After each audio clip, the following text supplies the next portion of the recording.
Hello. Okay, today we are going to start learning lesson 2 about Scratch. So last lesson you have already explored the Scratch UIs, how to use the Scratch, right? So let's recall what we learned from last week. So when you click the Create button, you will be able to see the coding area, the scripting area, the stage, and your sprite window here. So today we are going to learn something new and important. The most important thing about programming is definitely the logical checks, other than algorithms of course, but those AIs, robots, when they make a decision, they will need the if then block, code block to check and then run certain code if the condition is true, and not to run the code inside the block if the condition is false. So where is this block? Inside the control section, if then is here. Okay, we have another one, if then else. So I will explain these two blocks and what's the difference. So let's see the first one. If I'm going to connect with the triggered code when the flag is clicked, I do a condition check and I check that if the cat has touched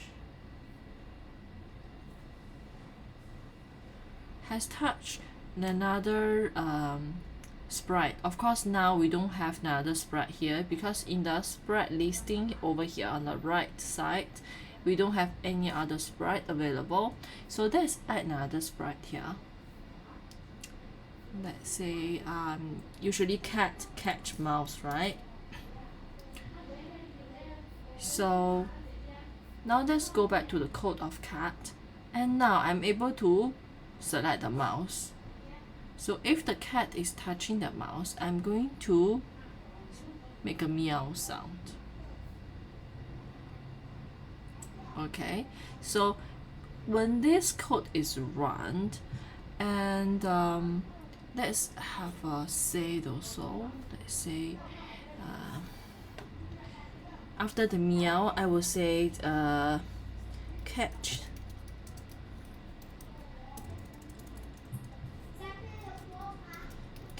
one mouse. All right, or maybe I change the one to the word form. All right, so let's see how the code works when the flag is clicked.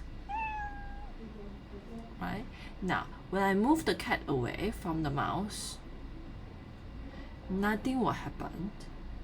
Okay, if you want to keep checking the condition in the if then, you need to wrap around in the forever loop.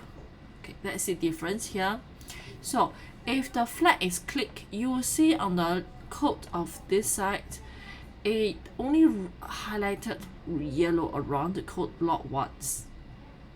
Did you see it? Now, if I'm nearer to it, it's easier to see. And then after the catch one mouse display for 2 seconds, this whole block of code is stopped running. All right. So how do I keep meowing or keep this block of code running? I can wrap around with a forever loop. Did you see the big arrow over here? It actually go up and come back, go up and come back, running the same instructions inside its block one time and followed by another time in a forever loop like this. Okay, so let's play the flag and see what happened. Nothing happened, and because this condition is false, so if touching mouse is false, I'm not going to run these 2 lines of code. Okay, so let's put it inside. Let's move the cat to the mouse. Did you hear it?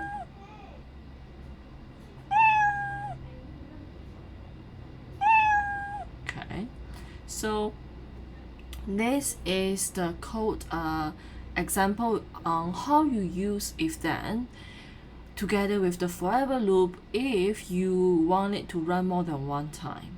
All right, or in other words, keep tracking. So the next block I want to go through is with the same code here, duplicate, put it inside here, so I need to rewrite the code or redirect the code, put it inside here. Now let's duplicate, forget it. Okay, let's do a new flag. All right, so what does the else part do? If you want to make your game or your interactions of the character or sprite more informational, then you might need the else part. The else part is when this condition turns false, it will not run the code inside the if block, right? But instead, it will run the else part. Okay, so that gives more information to the players.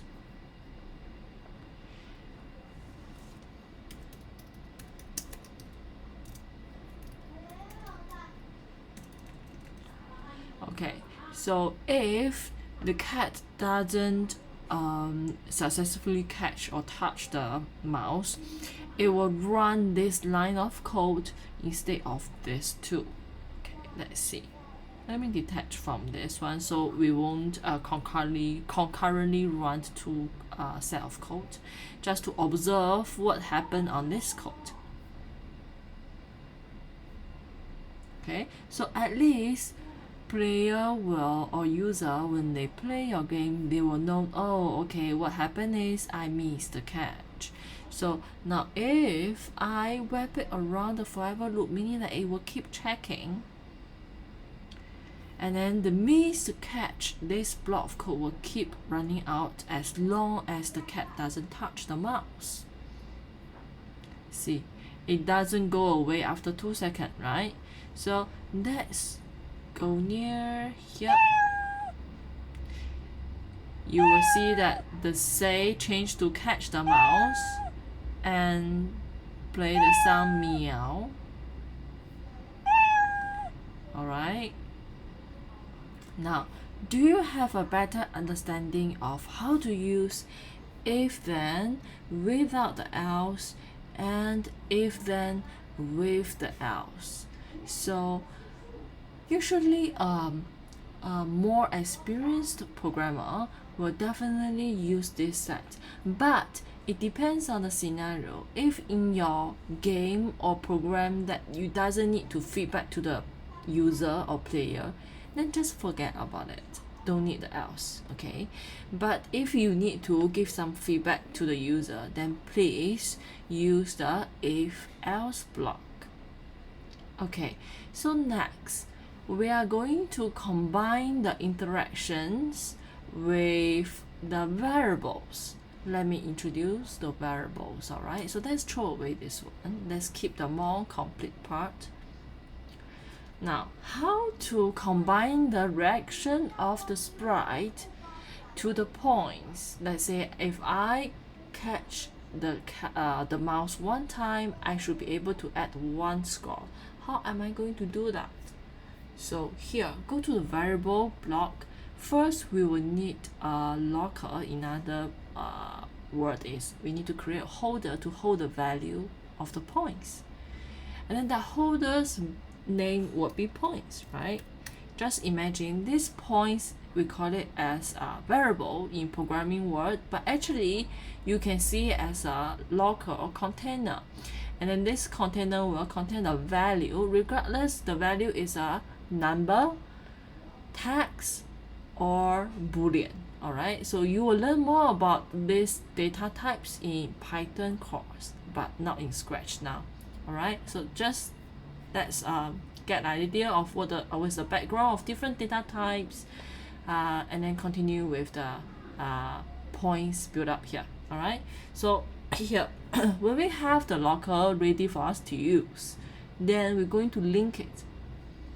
Use the change my variable by 1 this line of code, and then put it inside the if block, so we know that if the cat is touching the mouse, I'm going to add the points by 1. Do take note that if you didn't select the points, you select my variable, it won't work, because you check the points to display on the stage. If you check the variable, you want to use the variable, then please choose the variable, otherwise it won't give you what you want to see. All right, so if you decide to use points, then remember to change your code accordingly. Now let's look at how is the behavior look like. Miss the catch. And do you see the points is going up each time the if block finish running?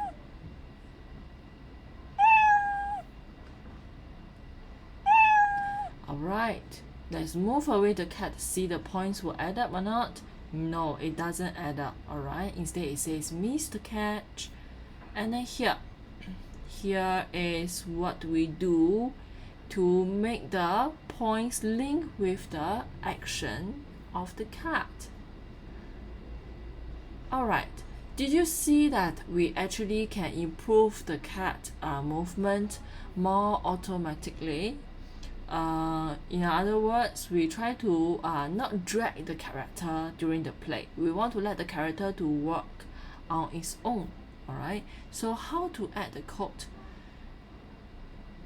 Since it's a forever loop, meaning that if I move 10 steps in a forever loop, it will be keep moving 10 steps across the screen. Let's see.